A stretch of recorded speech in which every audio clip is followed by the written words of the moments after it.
Tatlo sila, Miss Alcantara. Congratulations, you are having triplets. Ang masayang boses ng doktor ay parang ugong lang sa pandinig ni Eliza. Nakatitig siya sa itim at puting larawan sa monitor ng ultrasound. Tatlong maliliit na tuldok. Tatlong tibok ng puso.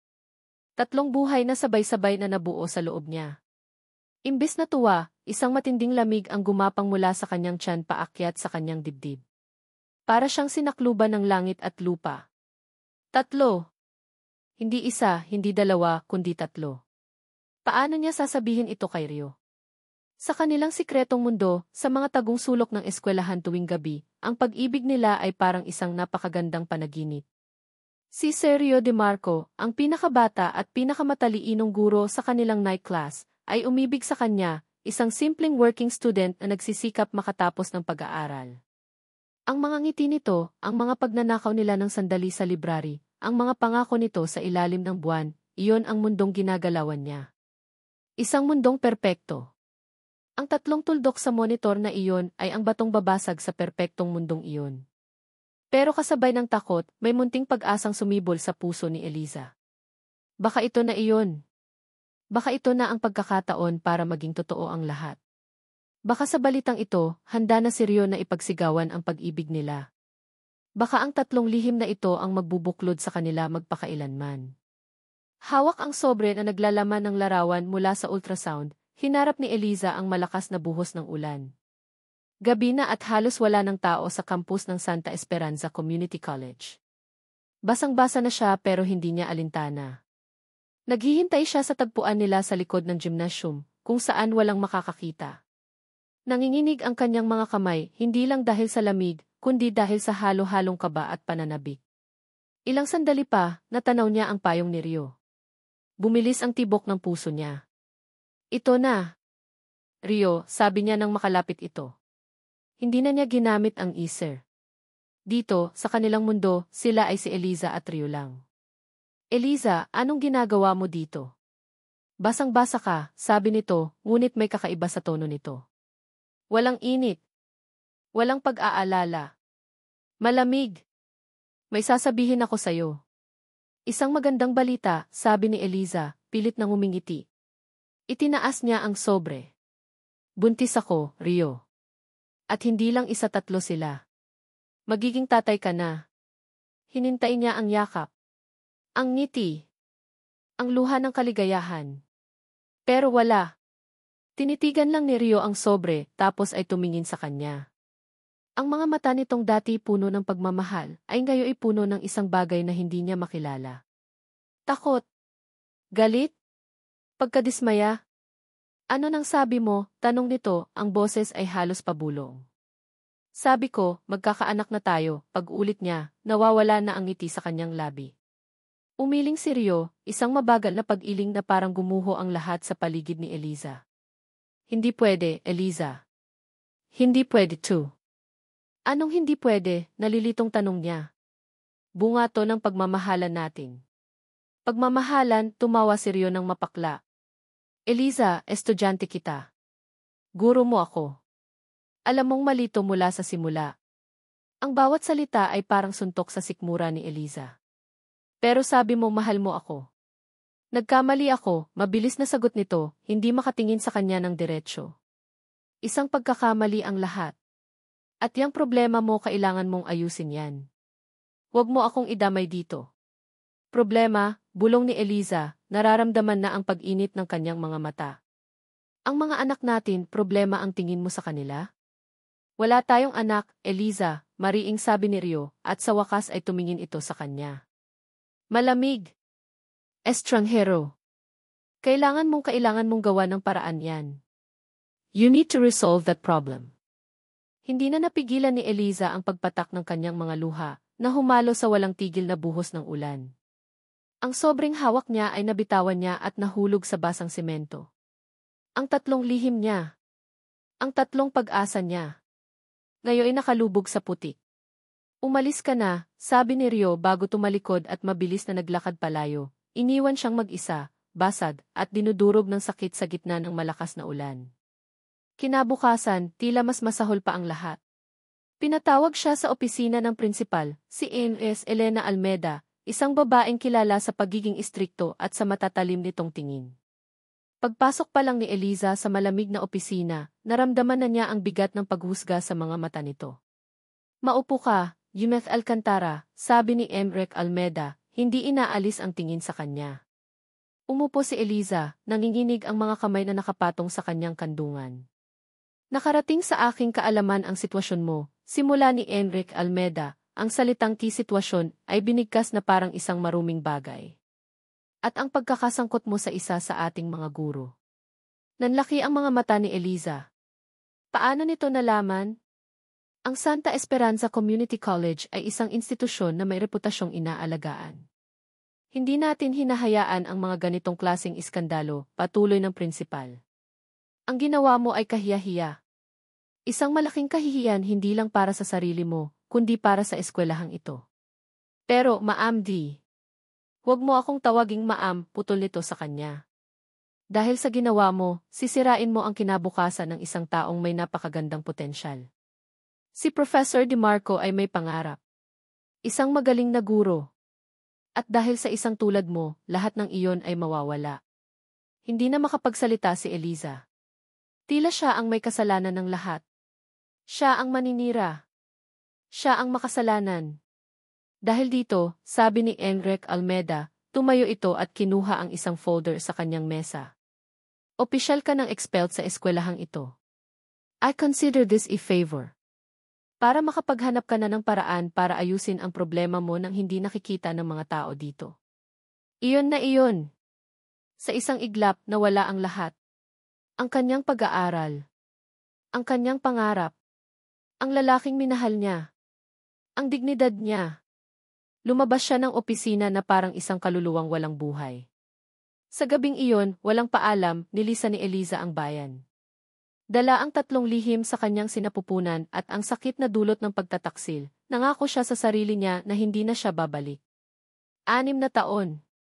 Isang makintab na itim na kotse ang huminto sa tapat ng isang malaking arko. Nakaukit sa arko ang mga salitang ginto, DeMarco Alcantara University. Bumukas ang pinto ng kotse. Isang stiletto heel na nagkakahalaga ng 6 na buwang sahod ng isang ordinaryong empleyado ang unang lumabas, sinundan ng isang babaeng nakasuot ng isang formal at eleganteng business suit. Ang kanyang buhok ay nakapusod ng perpekto, ang kanyang mukha ay may magaang makeup na nagpapatingkad sa kanyang matalim na mga mata. Wala na ang bakas ng kawalang muwang, ng takot, ng luha. Si Eliza Alcantara ay nagbalik. Ngunit hindi na siya ang dating Eliza. Ngayon, siya na si Emily Alcantara, ang bagong hirang na chairwoman ng Alcantara Corporation, ang pinakamalaking kumpanya na nagpopondo sa universidad na iyon. Habang naglalakad siya papasok sa Grand Lobby, napangiti siya ng bahagya. DeMarco Alcantara University. Pinilit niyang isama ang pangalan nito. Isang maliit na paalala. Isang patikim sa kung ano ang naghihintay dito. Ang mga estudyante at propesor ay napapatingin sa kanya, nagbubulungan. Sino ang babaeng ito na may aura ng kapangyarihan? Hindi niya sila pinansin. Dumiretso siya sa elevator na para lang sa mga board members. Ang kanyang destinasyon, ang boardroom sa pinakamataas na palapag, kung saan gaganapin ang kanyang unang board meeting bilang bagong pinuno. Pagbukas ng pinto ng boardroom, lahat ng mga miyembro ng board at mga head ng iba't ibang department ay nakatayo na para batiin siya. Tumango lang siya, ang kanyang mukha ay seryoso at walang emosyon. Naglakad siya papunta sa dulo ng mahabang mesa, sa upuang nakalaan para sa pinakamataas na posisyon. Umupo siya at kasabay nito ay umupo rin ang lahat. Inilibot niya ang kanyang paningin sa buong silid, isa-isang tinitingnan ang mga mukha ng mga taong mula ngayon ay nasa ilalim na ng kanyang pamumuno. At doon, sa bandang dulo ng mesa, sa hanay ng mga department heads, nakita niya ito. Si Rio DeMarco. Hindi ito gaanong nagbago maliban sa ilang guhit sa gilid ng mga mata nito. Ang buhok nito ay ganoon pa rin. Ang suot nitong damit ay formal pa rin. Ngunit ang mukha nito ay namumutla. Ang mga mata nito ay nanlalaki sa gulat, hindi makapaniwala sa nakikita. Ang bibig nito ay bahagyang nakabukas. Naramdaman ni Eliza ang isang pamilyar na kirot sa kanyang dibdib, ngunit mabilis niya itong iwinaksi. Pinalitan niya ito ng lamig, ng kapangyarihan. Hinintay niyang tumahimik ang lahat. Nang ang tanging maririnig na lang ay ang kanilang mga paghinga, itinuon niya ang kanyang malamig na tingin diretso kay Rio. "Good morning, Professor DeMarco," sabi niya, ang kanyang boses ay kalmado, malinaw at may bahid ng yelo. "Matagal din tayong hindi nagkita." "Good morning, Professor DeMarco." Matagal din tayong hindi nagkita. Ang boses niya. Iyon ang unang pumasok sa isip ni Rio. Mas malalim ngayon, mas may otoridad, pero walang dudang boses pa rin iyon ni Eliza. Ang boses na bumubulong ng pangalan niya sa dilim, ang boses na tumatawa sa mga biro niya, ang boses na umiiyak sa gitna ng ulan 6 na taon na ang nakalipas. Parang huminto ang pag-ikot ng mundo. Ang mga tunog sa loob ng boardroom, ang mahinang pag-ubo ng isang board member, ang kaluskos ng mga papel, ang ugong ng aircon, ay biglang nawala. Ang tanging nakikita at naririnig niya ay ang babaeng nakaupo sa dulo ng mesa. Ang babaeng dapat ay isang multo na lang ng kahapon, ng kasalanan na pilit niyang ibinabaon araw-araw. Ngunit narito ito. Tutu. Naghahari. Hindi pwedeng siya iyan. Ang Eliza na kilala niya ay isang simpleng dalaga na may mahabang buhok at mga matang laging nangungusap kahit hindi siya nagsasalita. Ang babaeng nasa harapan niya ngayon ay iba. Ang buhok nito ay nakatali sa isang perpektong pusod na nagpapakita ng kanyang matatag na panga. Ang suot nitong damit ay sumisigaw ng kapangyarihan at yaman. At ang mga mata nito, ang mga mata nitong dati puno ng pagsinta, ay ngayon ay 2 piraso ng malamig na bato, nakatitig sa kanya na parang isa lamang siyang ordinaryong langaw sa dingding. Professor DeMarco. Isang mahinang siko mula sa katabi niyang department head ang nagpabalik kay Rio sa realidad. Doon niya napagtanto na lahat sila ay nakatingin sa kanya, naghihintay ng kanyang sagot. At si Eliza, si Emil Alcantara ay matyaga pa ring naghihintay, isang bahagyang pagtaas ng kilay ang tanging nagpapakita ng kanyang pagkainip. Yes, ma'am.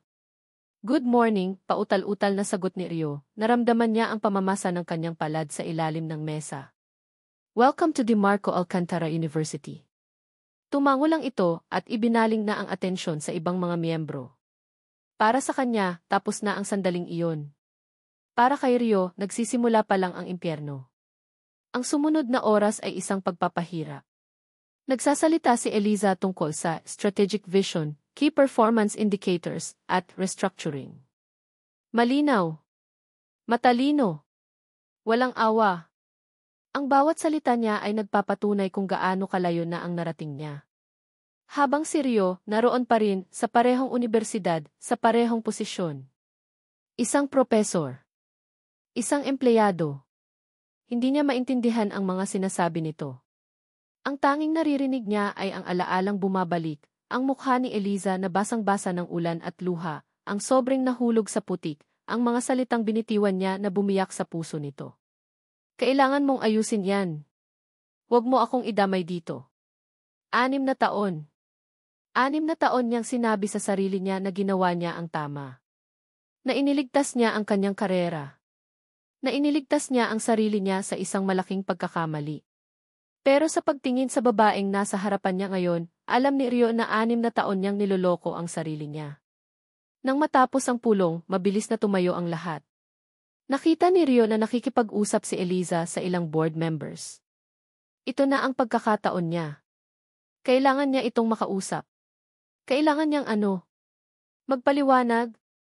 Humingi ng tawad? Hindi niya alam. Basta alam niya, hindi niya kayang palagpasin ang araw na ito na hindi sila nag-uusap.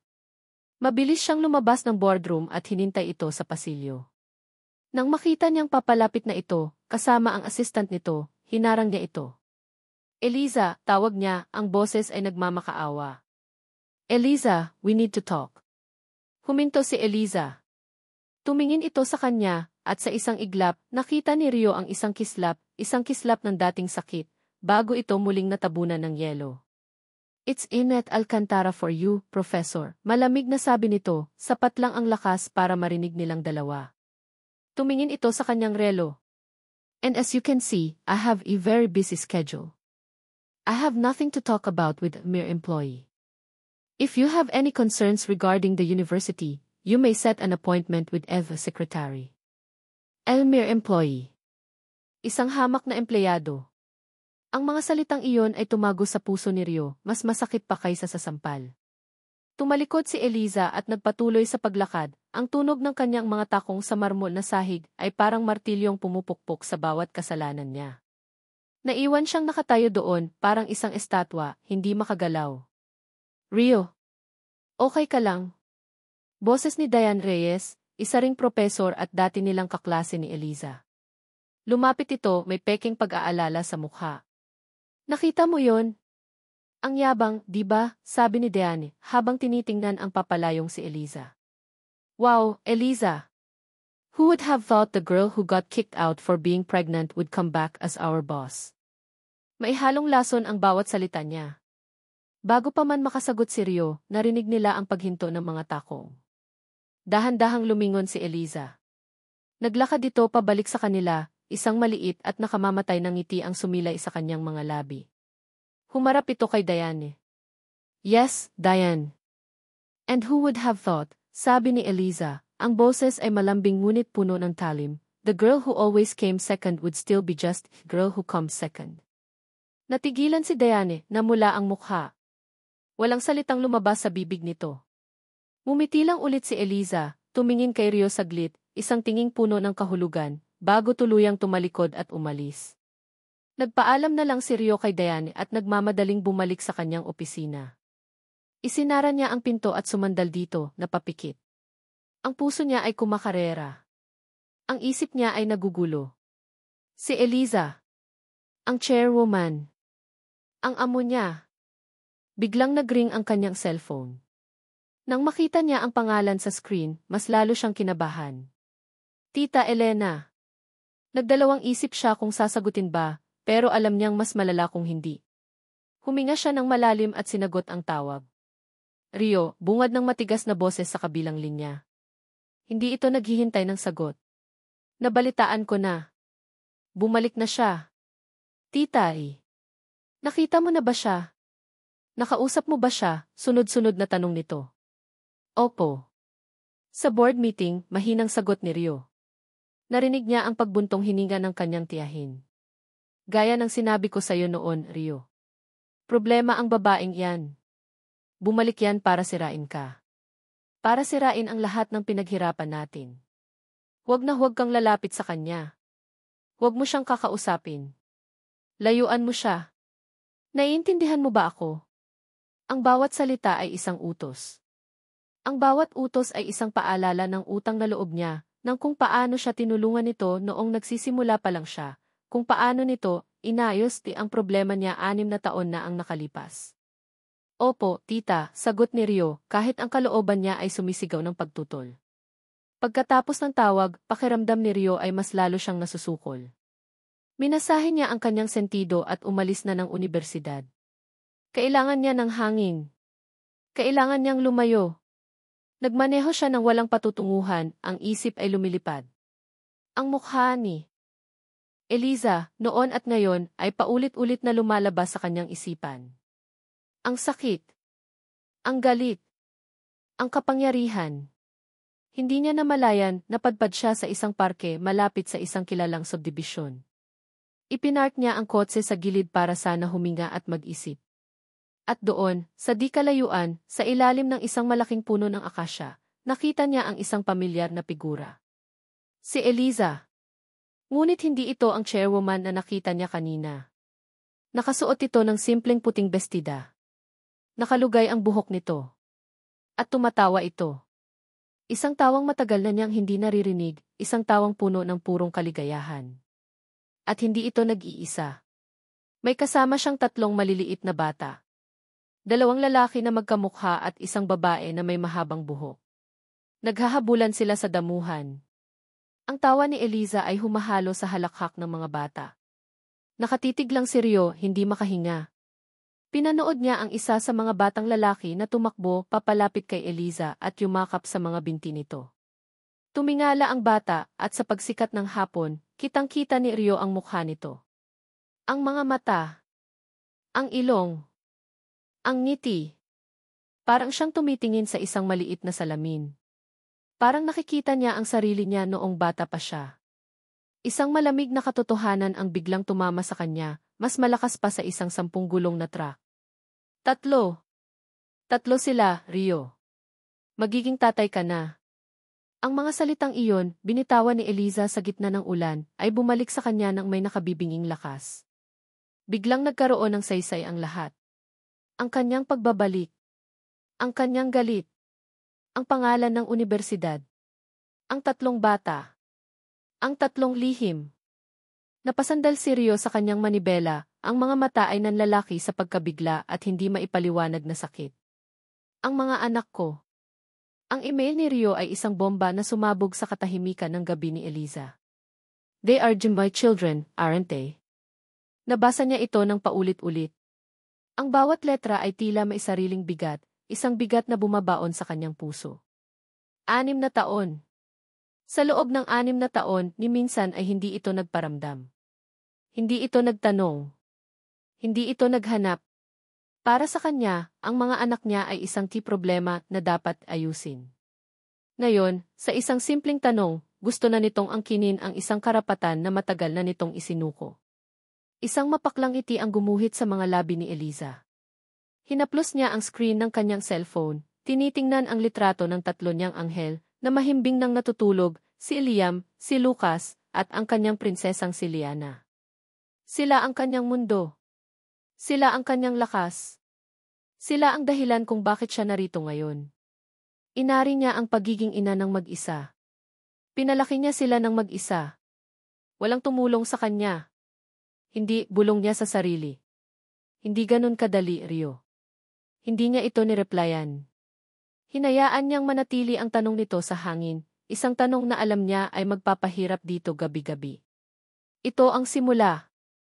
Kinabukasan, pumasok si Eliza sa DeMarco Alcantara University na may bagong determinasyon. Kung dati, ang layunin lang niya ay ipakita dito kung ano ang sinayang nito, ngayon, may bago na siyang misyon, ang protektahan ang mga anak niya mula sa lalaking tumalikod sa kanila.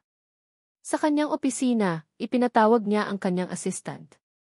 I want a full performance review of all faculty members from the College of Business Administration. I want it on Isvaideski by the end of the week. Ma'am. Pero kakatapos lang po ng annual review last month, nagtatakang sabi ng assistant niya. Then consider this a surprise quality check, mariing sabi ni Eliza, hindi inaalis ang tingin sa mga dokumento sa kanyang mesa. And I want thorough review of all core syllabi under that department. I want to ensure they are aligned with the new global standards I'm setting for this university. Prioritize the subjects handled by Professor DeMarco.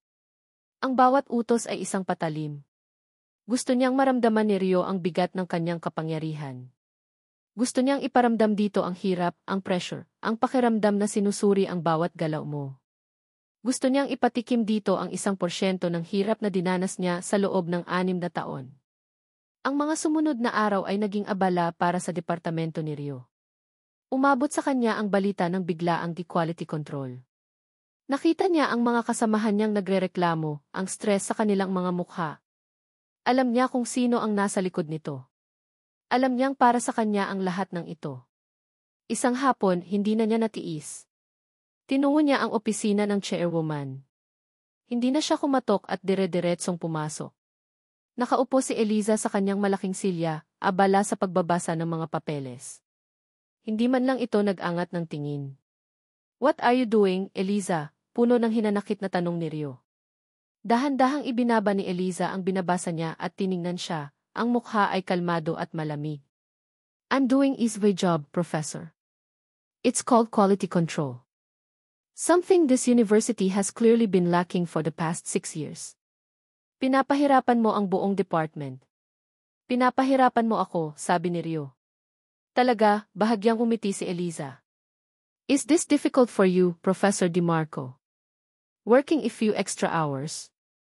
Revising a few papers? Sabihin mo sa akin, gaano ba yan kahirap kumpara sa pagpapalaki ng 3 bata ng mag-isa? Natigilan si Rio. Walang salitang lumabas sa kanyang bibig. Kung wala ka ng ibang sasabihin, sabi ni Eliza, muling kinuha ang kanyang mga papeles, you may leave. Marami pa akong trabaho. Naiwang nakatayo si Rio talunan. Walang siyang laban. Isang linggo ang lumipas. Upang ipakita ang kanyang key commitment sa unibersidad, nagpa siya si Eliza na dalhin ang kanyang mga anak sa campus isang Sabado ng hapon. Isang family day, sabi niya sa mga bata. Pero sa loob-loob niya, gusto niyang makita nila ang lugar kung saan magsisimula ang bagong buhay nila. Gusto rin niyang makita ng buong unibersidad ang mga prutas ng kanyang paghihirap, ang kanyang tatlong kayamanan. Masayang nagtatakbuhan ang mga bata sa malawak na field ng unibersidad. Si Liam, ang panganay, ay seryosong nagbabasa ng libro sa ilalim ng puno. Si Liana ay namimitas ng maliliit na bulaklak. At si Lucas, ang pinakamakulit at pinakamaliksi, ay nagpapasiklab sa kanyang pagtakbo. Lucas, dahan-dahan lang, sigaw ni Eliza, natatawa. Habulin mo ko, mommy, sigaw pabalik ng bata. Sa kanyang pagtakbo, hindi napansin ni Lucas ang isang nakausling ugat ng puno. Napatid siya at pasubsob na sanang babagsak sa matigas na lupa. Lucas, napasigaw si Eliza, ang puso niya ay umakyat sa kanyang lalamunan. Pero bago pa man bumagsak ang bata, isang pares ng malalakas na braso ang mabilis na sumalo dito. Nakahinga ng maluwag si Eliza. Nagmamadali siyang tumakbo palapit. Salamat sa... Natigil siya sa pagsasalita nang makita niya kung sino ang nakasalo sa kanyang anak. Si Rio. Nakatayo ito doon, gulat din, hawak-hawak pa rin si Lucas. Ang mga mata nito ay nakatitig sa bata. Mula sa pagkabigla, dahan-dahan itong napalitan ng pagkamangha, ng pamilyaridad, ng isang emosyon na hindi pa nakikita ni Eliza dito kailanman. Dahan-dahang ibinaba ni Rio si Lucas. Lumuhod ito para maging kapantay ng bata. Okay ka lang ba, champion? Malambing na tanong nito. Tumango si Lucas, hindi natakot. Opo. Ang galing niyo po. Parang superhero. Ngumiti si Rio, isang totoong ngiti na umabot sa kanyang mga mata. At sa sandaling iyon, nakita ni Eliza ang pamilyar na kislap, ang kislap na minahal niya noon. Pagkatapos ay nag-angat ng tingin si Rio. Ang mga mata nila ay muling nagtagpo. Tinitigan nito si Lucas, na ngayon ay nakangiti at kitang-kita ang dimple sa pisngi, isang dimple na minana nito mula sa ama. Pagkatapos ay tumingin ito pabalik kay Eliza. Ang pagkamangha sa mga mata nito ay napalitan ng isang tiyak na kaalaman. Isang kaalamang masakit at totoo. Walang nagsalita. Ang tanging naririnig lang ay ang hangin at ang malayong tawanan ng ibang mga bata. Mommy, sino po siya? Tanong ni Lucas, itinuturo si Rio. Ang tanong na iyon ang bumasag sa sandali. Bumalik ang lamig sa mga mata ni Eliza. He's no one, anak, mabilis na sagot ni Eliza. Hinawakan niya ang kamay ni Lucas at marahang hinila palayo kay Rio. Tara na. Let's go home. Habang papalayo sila, naramdaman ni Eliza ang mga mata ni Rio na nakatitig sa kanilang likuran. Hindi niya ito nilingon. Nang gabing iyon, pagkatapos niyang patulugin ang tatlo, pumasok si Eliza sa kanyang kwarto at isinara ang pinto. Doon, sa dilim, bumagsak siya sa kanyang kama at umiyak. Umiyak siya hindi dahil sa galit, kundi dahil sa sakit na muling nabuhay. Ang makita si Rio at si Lucas na magkasama, ang makita ang ngiti sa kanilang mga mukha, isang imahe na dapat sana ay bahagi ng kanyang buhay, ay mas masakit pa sa anumang paghihiganti na kaya niyang gawin. Ayaw niyang masangkot ang kanyang mga anak. Ayaw niyang masaktan sila. Ngunit ang pangyayari kanina ay nagpatunay sa isang bagay na kinatatakutan niya, hindi niya kayang itago ang katotohanan magpakailanman. Nang biglang umilaw ang screen ng kanyang cellphone. Isang email. Mula kay Rio. Nanginginig ang mga kamay niya habang binubuksan ito. Ang subject, please. Ang laman ng email ay iisang pangungusap lang, isang pangungusap na nagpatigil sa kanyang paghinga at nagpatuyo sa kanyang mga luha. They are my children, aren't they? Ang katahimikan ni Eliza ay isang anyo ng pagpapahirap. Lumipas ang mga araw matapos matanggap ni Rio ang email na iyon, isang email na walang sagot. Ang tanong niyang if they are the children, aren't they, ay nanatiling nakabitin sa hangin, isang multong bumubulong sa kanya sa gabi at sumisigaw sa kanyang isipan sa umaga. Ang hindi pagsagot ni Eliza ay mas masakit pa kaysa sa isang galit na hindi.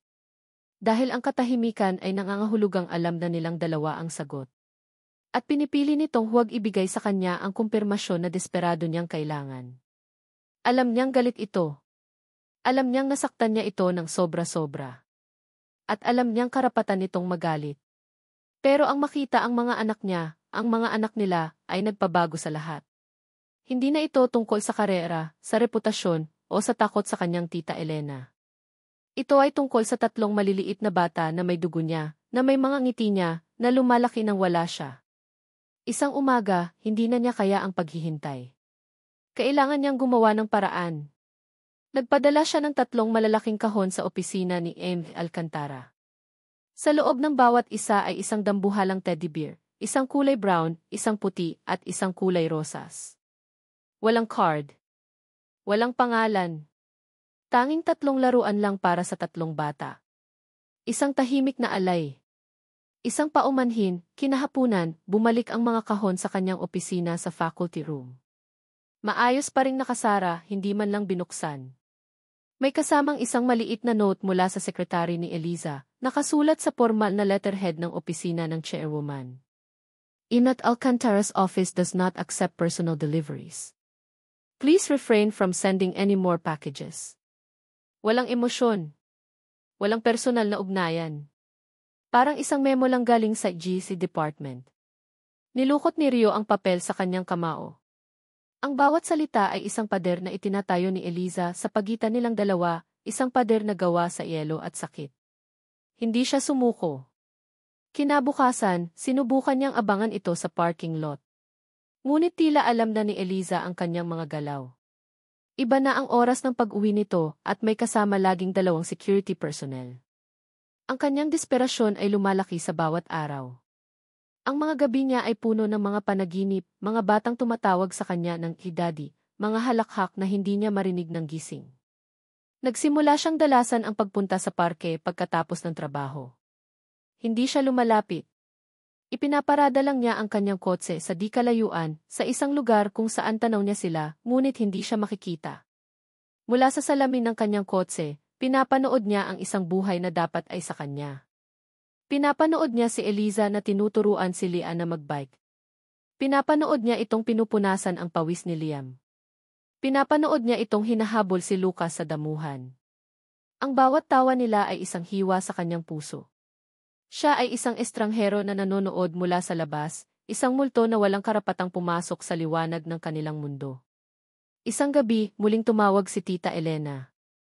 "Rio, kumusta ka na?" Tanong nito, ang boses ay tila nag-aalala.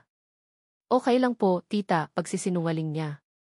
"Nabalitaan ko ang mga ginagawa mo. Ang pagpapadala ng mga regalo. Ang pag-aabang sa kanya. Itigil mo na yan, Rio," mariing sabi nito. "Pero, tita, mga anak ko sila." Alam ko, putol nito sa kanya, at sa unang pagkakataon, may bahid ng galit sa boses nito. "Alam ko at ginagawan ko na ng paraan. Para sa'yo. Para sa kapakanan mo." "Anong ibig niyong sabihin?" kinabahang tanong ni Rio. Narinig niya ang pagbuntong hininga nito sa kabilang linya, na tila kumakalma. "Kinausap ko na siya." Nanlaki ang mga mata ni Rio. "Ano? Kinausap niyo si Eliza? Ano nang sinabi niyo?" Ang kailangan niyang marinig, malumanay na sagot nito. "Sinabi ko sa kanya ang totoo, na nasaktan ka noon, pero naka-move on ka na. Na may sarili ka ng buhay ngayon. Na ang pagbabalik niya ay gugulo lang sa lahat. Nagmakaawa ako sa kanya, Rio. Pakiusap, kung gusto niyang parusahan ka, wag na niyang sirain ang buhay na binuo mo ulit. Ako na ang bahala. Just trust me." At layuan mo siya. Parang binuhusan ng malamig na tubig si Rio. Kinausap ng tita niya si Eliza. Nagmakaawa. Ang imahe ng kanyang makapangyarihang tiyahin na nagmamakaawa sa babaeng minsan na nilang itinaboy ay hindi kapanipaniwala. Ngunit kasabay nito, isang maliit na pag-asa ang sumibol. Baka ito na ang paraan. Baka sa pamamagitan ni Tita Elena, lumambot ang puso ni Eliza. At sa mga sumunod na araw, tila may nagbago. Ang mga biglaang performance review ay huminto. Ang mga utos mula sa opisina ng chairwoman ay naging mas pangkalahatan, hindi na direktang nakatutok sa kanya. Sa mga pulong, hindi na siya direktang tinititigan ni Eliza. Umiiwas na ito ng tingin. Ang matalim na galit sa mga mata nito ay tila napalitan ng isang bagay na mas malalim, mas komplikado. Pagkalito. Nalito rin si Rio. Gumagana ba ang plano ni Tita Elena? O ito ba ang sinasabing kalmado bago ang isang malakas na bagyo? Isang hapon, habang naglalakad siya sa lobby ng unibersidad, nakita niya si Eliza. Nakatayo ito mag-isa sa harap ng isang malaking bintanang salamin, nakatingin sa labas, ngunit tila hindi naman talaga nakikita ang tanawin. Malalim ang iniisip nito. Ang dating postura nitong laging tuwid at matatag ay bahagyang nakakuba, na parang may mabigat na pasanin. Dahan-dahan siyang lumapit. Hindi siya napansin nito. Nang mas malapit na siya, nakita niya ang ekspresyon nito. Wala ang galit.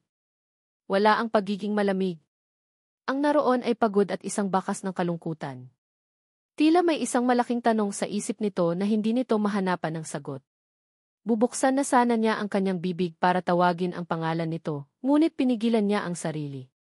Ano ang sasabihin niya? Anong karapatan niyang guluhin ang katahimikan nito? Sa sandaling iyon, napagtanto ni Rio na wala siyang alam. 6 na taon ang lumipas. Ang babaeng nasa harapan niya ay hindi na ang Eliza na minahal niya. Isa na itong estranghera na may mga pasanhing hindi niya naiintindihan, mga laban na hindi niya alam. At ang pinakamasakit sa lahat, baka ang pinakamalaking kalaban nito ay hindi siya, kundi ang mga kasinungalingang itinayo ng mga taong nakapaligid sa kanila, mga kasinungalingang sinimulan ng sarili niyang kaduwagan. Tumalikod si Rio at tahimik na naglakad palayo, dala ang isang bagong bigat sa kanyang dibdib. Isang pakiramdam na may isang napakalaking katotohanan na malapit ng sumabog at lahat sila ay tiyak na masasaktan. Samantala, sa opisina ng chairwoman, isang assistant ang nag-abot ng isang brown na folder kay Eliza. Ma'am, ito na po yung pinapahanap nyo. Ang background information ni Enrique Elena Almeda at ang koneksyon niya kay Professor Rio DiMarco. Binuksan ni Eliza ang folder.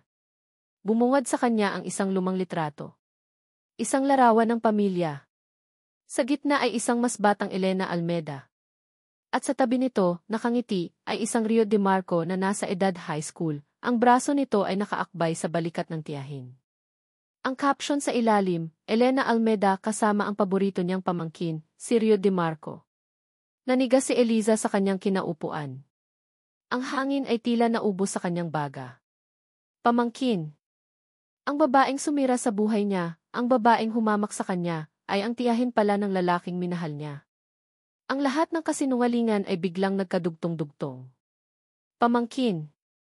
Ang salitang iyon ay parang isang kidlat na tumama sa kalagitnaan ng utak ni Eliza. Nakatitig siya sa lumang litrato, sa nakangiting mukha ni Rio at sa mapagkunwaring ngiti ni Elena Almeda. Biglang naging malinaw ang lahat, isang malinaw at nakasusuklam na larawan. Ang pagtataboy sa kanya ni Rio sa gitna ng ulan. Ang malupit na pagpapatawag sa kanya sa opisina ng prinsipal. Ang mga salitang binitiwan ni Elena na siya ang maninira sa kinabukasan ni Rio. Ang pagbisita nito sa kanya sa restaurant kamakailan lang. Ang mga luhang buwaya. Ang mga kasinungalingan. Hindi pala ito simpleng pagtataksil lang ni Rio. Ito ay isang sabwatan. Isang perpektong dula na isinulat at idinirehe ng babaeng iyon, at si Rio ang kanyang bituing aktor. Naramdaman ni Eliza ang pag-akyat ng init sa kanyang dibdib, isang init na mabilis na naging apoy. Isang nagangalit na apoy ng galit. Niloko siya.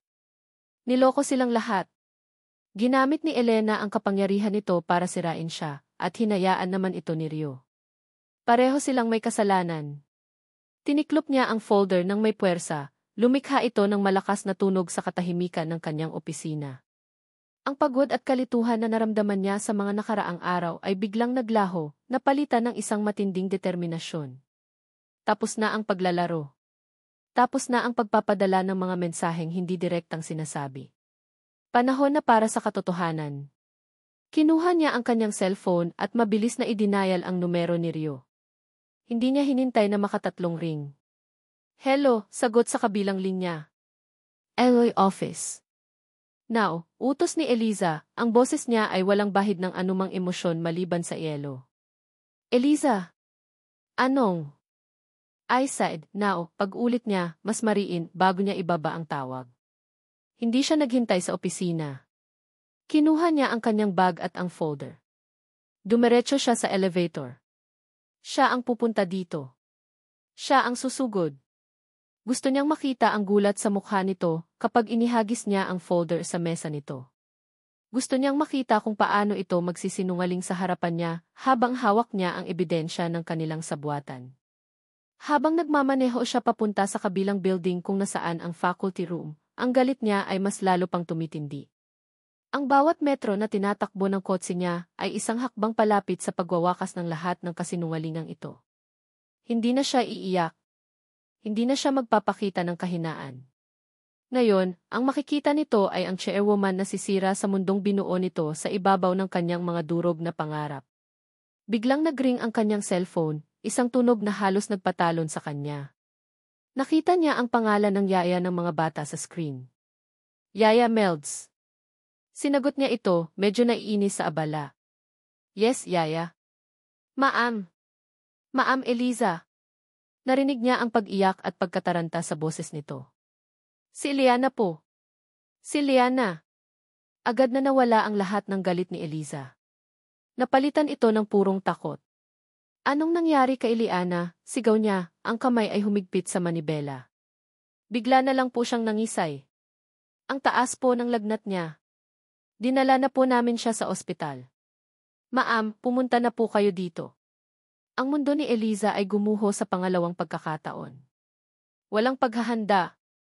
Walang babala. Ang tanging mahalaga na lang ay ang kanyang anak na babae. Anong ospital? Sigaw niya, mabilis na kinabig ang manibela para sa isang uturn, hindi na alintana ang mga busina ng ibang sasakyan. Nang marinig ang pangalan ng ospital, tinapakan niya ang silinyador. Ang isip niya ay blanko. Ang mga plano ng paghihiganti, ang galit kay Rio, ang kasinungalingan ni Elena, lahat ay naglaho na parang bula. Ang tanging naririnig niya ay ang malakas na kabog ng kanyang dibdib at ang paulit-ulit na dasal sa kanyang isipan, Diyos ko, huwag po. Ang anak ko po, iligtas niyo po siya. Pagdating niya sa emergency room, parang eksena sa isang masamang panaginip. Si Yaya Melds ay umiiyak sa isang sulok, habang si Liam at Lucas ay nakaupo sa isang bench, ang mga mukha ay takot na takot. Hinanap ng kanyang mga mata ang kanyang anak na babae. At nakita niya ito. Nakahiga sa isang kama, napapalibutan ng mga doktor at nurse. May nakakabit na kung ano-ano sa maliit nitong katawan. Maputla. Walang malay. Anak ti. Bulong ni Eliza, ang mga tuhod niya ay nanghina. Isang doktor ang lumapit sa kanya. Nenrec Alcantara. We managed to control the seizure, but her fever is still dangerously high. We need to run some tests. Tumango lang si Eliza. Hindi maalis ang tingin sa walang malay na mukha ni Liana. Pakiramdam niya ay sobrang nag-iisa. Sobrang walang magawa. Sa 6 na taon, kinaya niyang lahat. Ang pagbubuntis, ang panganganak, ang pagpapalaki sa 3 bata. Siya lang mag-isa. Ngunit ngayon, sa harap ng posibilidad na mawala ang isa sa kanila, naramdaman niya ang bigat ng pagiging mag-isa. Kinuha niya ang kanyang cellphone, ang mga daliri ay nanginginig. Hindi niya alam kung bakit. Hindi niya alam kung anong pumasok sa isip niya. Siguro dahil sa desperasyon. Siguro dahil sa isang sinaunang instingto na hindi niya kayang ipaliwanag. Denial niya ang numero ng taong kanina lang ay gusto niyang wasakin.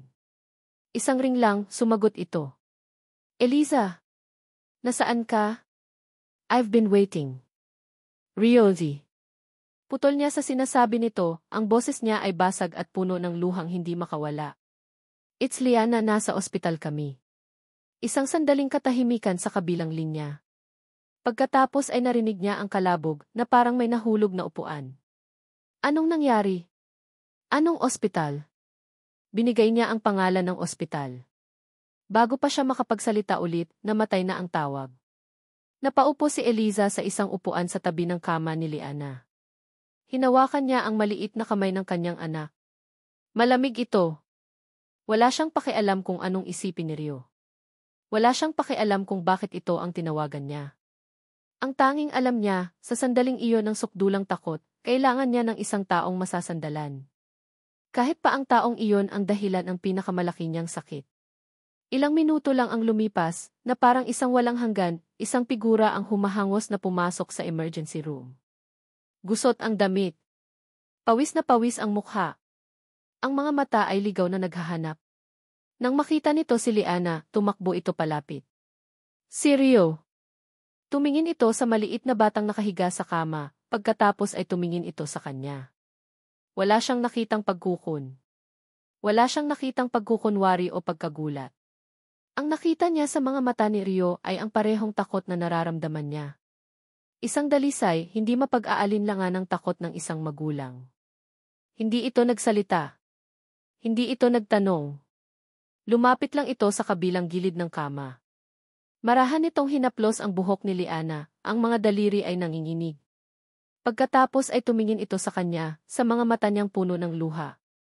Dahan-dahan, iniabot nito ang kamay. Hindi para hawakan siya, kundi para mag-alok.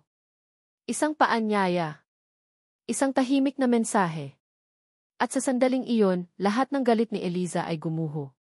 Ang pader na 6 na taon niyang itinayo ay unti-unting nabasag. Iniabot niya ang kanyang nanginginig na kamay at hinawakan ang kamay nito. Mahigpit. I'm here, bulong ni Rio, ang boses ay basag din, I'm not going anywhere. Sa unang pagkakataon sa loob ng 6 na taon, hindi na siya nag-iisa.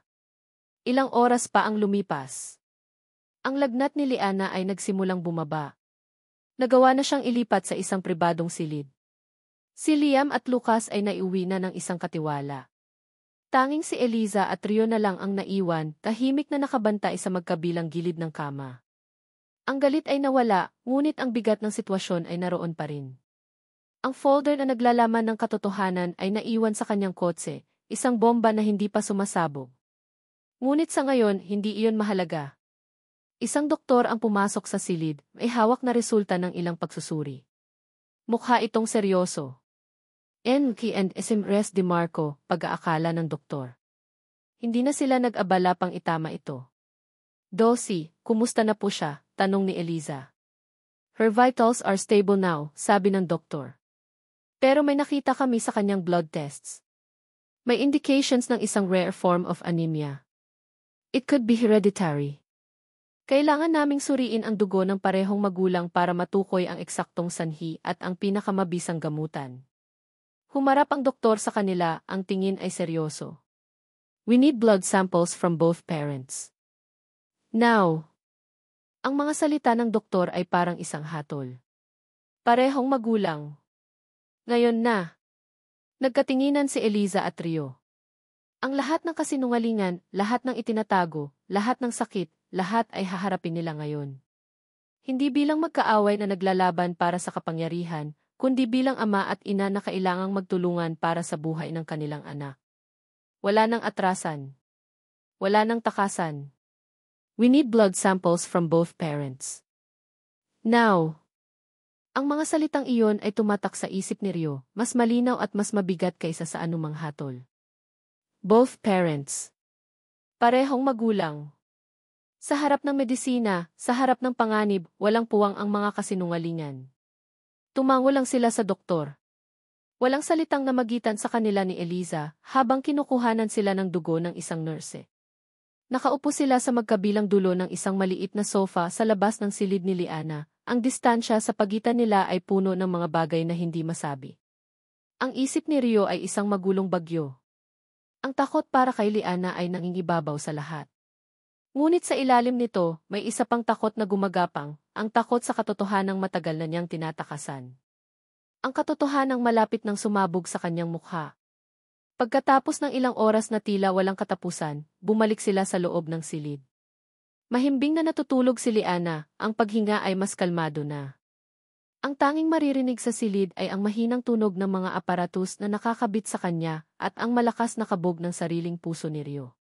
Umupo si Eliza sa silya sa tabi ng kama, hindi inaalis ang tingin sa anak.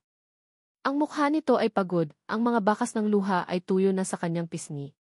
Ang anyo nito ay hindi na ang makapangyarihang chairwoman o ang galit na babaeng naghahanap ng ganti. Siya ay isang ina, natatakot at nasasaktan. Hindi na kaya ni Rio ang katahimikan. Hindi na niya kayang dalhin ang bigat ng kasalanan. Dito, sa tabi ng kama ng kanyang anak na babae na muntik nang mawala, ang lahat ng dahilan, lahat ng pagdadahilan, lahat ng takot na bumalot sa kanya 6 na taon na. 6 na taon na ang nakalipas ay tila naging napakaliit at walang kwenta. Umupo siya sa silya sa tapat ni Eliza. Huminga siya ng malalim. Eliza, simula niya, ang boses ay garalgal at halos pabulong. Hindi lumingon si Eliza, ngunit alam niyang nakikinig ito. Kailangan mong malaman ang totoo, patuloy niya. Ang lahat. Ang totoong nangyari noong gabing iyon. Dahan-dahang lumingon si Eliza. Ang mga mata nito ay walang emosyon, naghihintay. Nagsimulang magkwento si Rio. Ang bawat salita ay parang bubog na lumalabas sa kanyang lalamunan. Ikinuwento niya ang tungkol sa kanyang tita Elena, kung paano nito siya pinalaki, kung paano nito sinuportahan ang kanyang pag-aaral, ang utang na loob na ipinulupot nito sa kanyang liig. Nang malaman niya ang tungkol sa atin, nagalit siya, sabi ni Rio, nakatingin sa sahig, hindi kayang salubungin ang mga mata ni Eliza. Sinabi niya na sisirain mo raw ako. Na isa kang pagkakamali na kailangan kong itama. Binigyan niya ako ng pagpipilian. Naramdaman niya ang titig ni Eliza, matalim at nanunuri.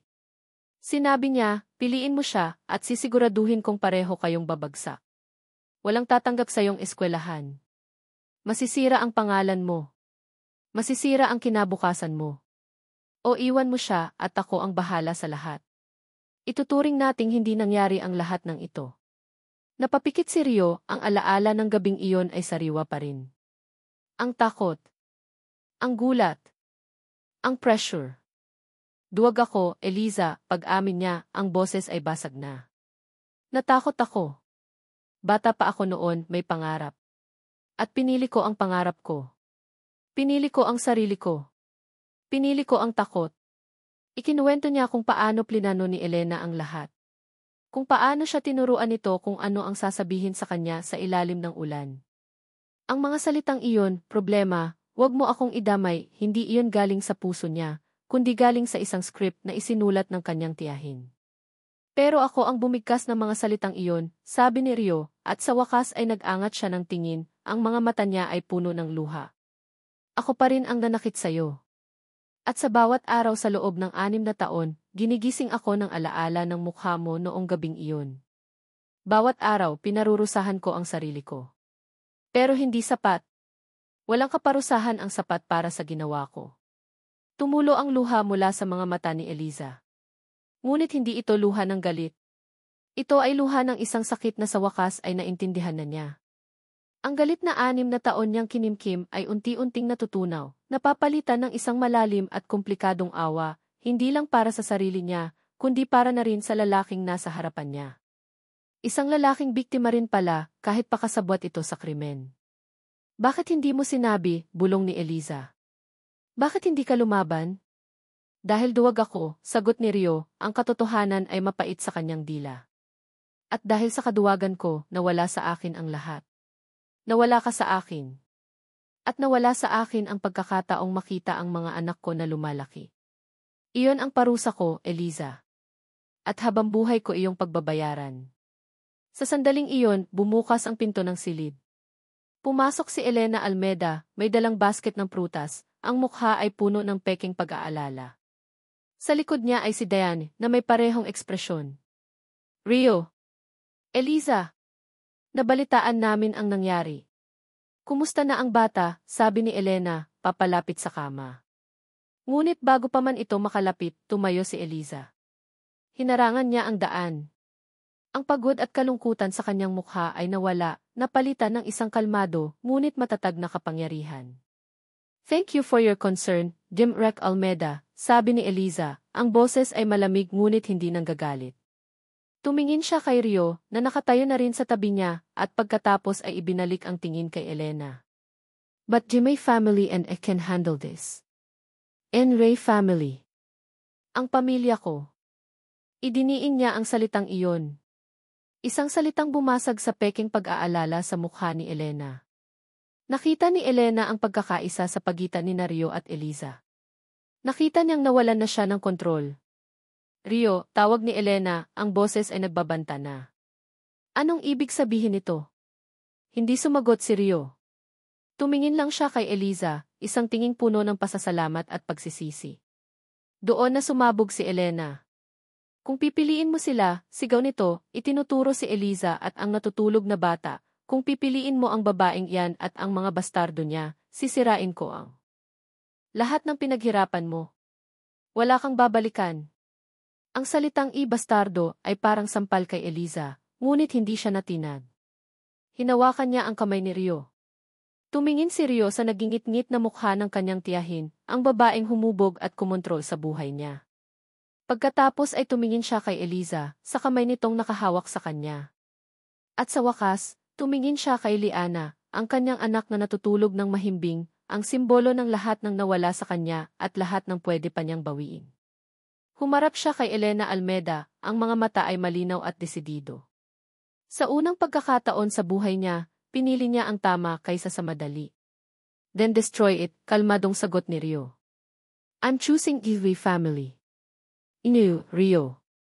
Ang mga salitang I'm choosing Ivy family ay hindi lang basta binitiwan ni Rio, iyon ay isang panata. Isang panatang nagpalaya sa kanya mula sa mga tanikala ng takot at utang na loob na bumalot sa kanya sa loob ng maraming taon. Ang itsura ng gulat at pagkatalo sa mukha ni Tita Elena at ni Dean na nakatayo sa likod nito ay hindi na nakapagdulot sa kanya ng takot. Sa halip, naramdaman niya ang isang kakaibang kapayapaan. Kinabukasan, habang si Eliza ay nanatili sa ospital kasama si Liana na patuloy nang gumagaling, tinupad ni Rio ang kanyang sinabi. Nagpunta siya sa unibersidad, hindi bilang isang propesor na puno ng agam-agam, kundi bilang isang taong may malinaw na layunin. Pumasok siya sa opisina ng presidente ng unibersidad at magalang na inilatag ang kanyang resignation letter. Walang paliwanag. Walang drama. Isang simpleng pagtatapos sa isang kabanata ng kanyang buhay. Ang balita ay mabilis na kumalat. Sinubukan ni Dean na kausapin siya, puno ng mga tanong at akusasyon, ngunit ninisyan niya lang ito at sinabing, I wish you well, Diane. At gaya ng inaasahan, sinimulan ni Elena Almeda ang kanyang ganti. Nagpakalat ito ng mga chismis sa mga board members na si Rio ay irresponsable, na may mental health issues ito, na ito ay isang kahihiyan sa unibersidad na binuo ng kanilang pamilya. Ngunit sa pagkakataong ito, may isang bagay na hindi inaasahan ni Elena. May kakampi na si Rio. Eliza.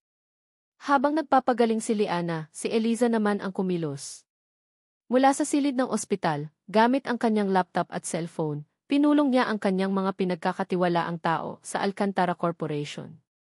Hindi na niya kailangang maglabas ng anumang opisyal na pahayag para siraan si Elena.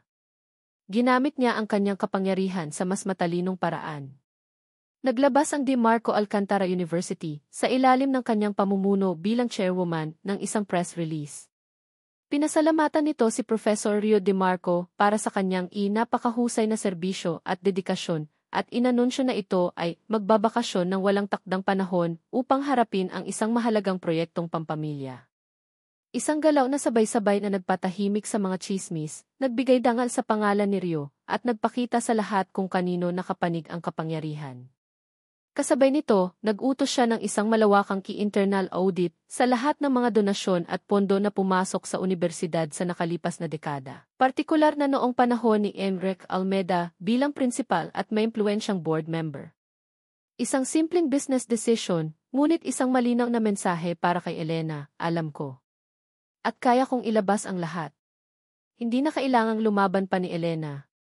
Sa loob ng isang linggo, tahimik itong nag-file ng kanyang retirement mula sa board. Tapos na ang laban.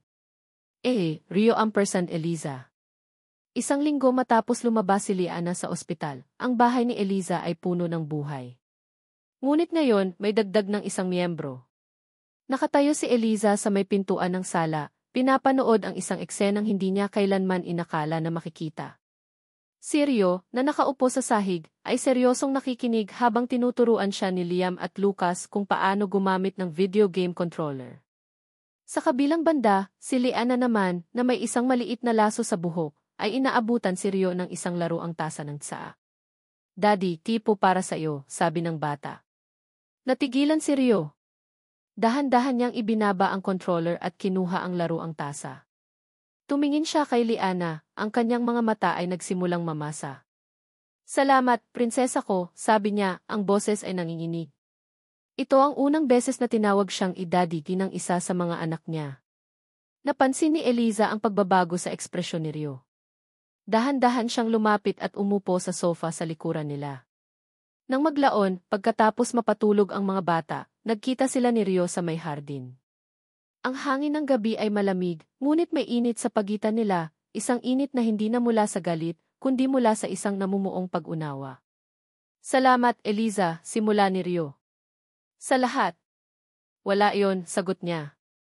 Ginawa ko yon para sa pamilya natin. Muling binigkas niya ang mga salitang iyon. Pamilya natin. Ngayon, mas may bigat na ito, mas may katotohanan.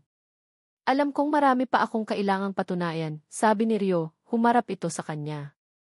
Alam kong hindi mabubura ng ilang araw lang ang 6 na taon ng sakit. But we'll spend every day of my life trying, Eliza.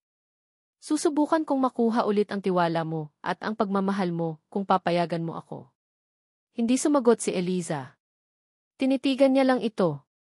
Nakita niya ang sinseridad sa mga mata nito. Nakita niya ang lalaking handang isuko ang lahat para sa kanila. Ang pader sa kanyang puso, bagamat may mga lamat pa, ay tuluyan ng gumuho.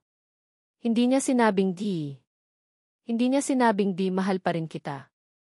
Sa halip, ginawa niya ang isang bagay na mas makahulugan. Dahan-dahan, iniabot niya ang kanyang kamay at ipinatong ito sa ibabaw ng kamay ni Rio na nakapatong sa mesa. Isang simpleng haplos. Isang simula. Makalipas ang ilang buwan. Ang araw ay dahan-dahang lumulubog sa dalampasigan, nag-iiwan ng kulay kahel at rosas na mga guhit sa kalangitan. Ang tunog ng mga alon ay humahalik sa buhangin, kasabay ng masasayang halakhak. Naglalakad ang isang pamilya. 2 batang lalaki ang nag-uunahan sa paghabol sa mga alon. Isang batang babae ang masayang hawak ang kamay ng kanyang ama. At sa likod nila, magkatabing naglalakad ang isang babae at isang lalaki. May maliit pa ring espasyo sa pagitan ni Eliza at Rio, isang espasyong kumakatawan sa mga taon ng sakit at pag-iisa. Ngunit hindi na ito isang pader. Isa na lang itong paalala, isang paalala sa kanilang pinagdaanan at sa lakas na natagpuan nila sa gitna ng pagkasira. Habang pinapanood nila ang kanilang mga anak, dahan-dahang gumalaw ang kamay ni Rio at hinanap ang kamay ni Eliza. Sa pagkakataong ito, hindi nag-atubili si Eliza. Ikinulong niya ang kanyang mga daliri sa mga daliri nito. Walang nagsalita. Hindi na kailangan. Magkahawak kamay silang naglakad, kasama ang kanilang 3 kayamanan, sabay na nakatingin sa iisang direksyon, sa hinaharap. Isang hinaharap na hindi perpekto, ngunit buo. At iyon, para sa kanila, ay sapat na. At dito po nagtatapos ang kwento ni Eliza at Rio. Maraming salamat, mahal naming tagapakinig, sa pagsama ninyo sa amin sa bawat kabanata, sa bawat luha, at sa bawat ngiti. Ang pagsulat sa kwentong ito ay isang paglalakbay din para sa akin. Isang paglalakbay sa mundo ng sakit, pagpapatawad, at walang hanggang pag-asa. Nais kong ibahagi ang isang kwento na hindi lang tungkol sa kilig at pag-ibigan, kundi tungkol din sa lakas na matatagpuan natin sa gitna ng ating mga pinakamatinding pagsubok. Ang pagmamahal, tulad ng buhay ni Eliza at Rio, ay hindi laging perpekto. Minsan, ito'y puno ng mga pagkakamali, ng mga maling desisyon, at ng mga pusong nasasaktan. Ngunit ipinapaalala rin sa atin ng kanilang kwento na ang tunay na pag-ibig ay may kakayahang maghilom. Na ang pagpapatawad, una sa lahat para sa ating sarili, ang siyang susi sa pagbubukas ng pinto para sa isang bagong simula. At higit sa lahat, na ang pag-ibig ng isang ina at ama para sa kanilang mga anak ang pinakamakapangyarihang puwersa sa lahat. Sana po ay may napulot kayong aral at inspirasyon sa kanilang paglalakbay. Naway baunin ninyo ang mensahe na kahit gaano kadilim ang kahapon, laging may pag-asang naghihintay sa bukang liwayway. Hanggang sa muli nating pagkikita sa susunod na kwento. Ano ang masasabi ninyo sa paglalakbay ni Eliza at Rio? Hihintayin ko po ang inyong mga komento. Muli mula sa puso, maraming salamat.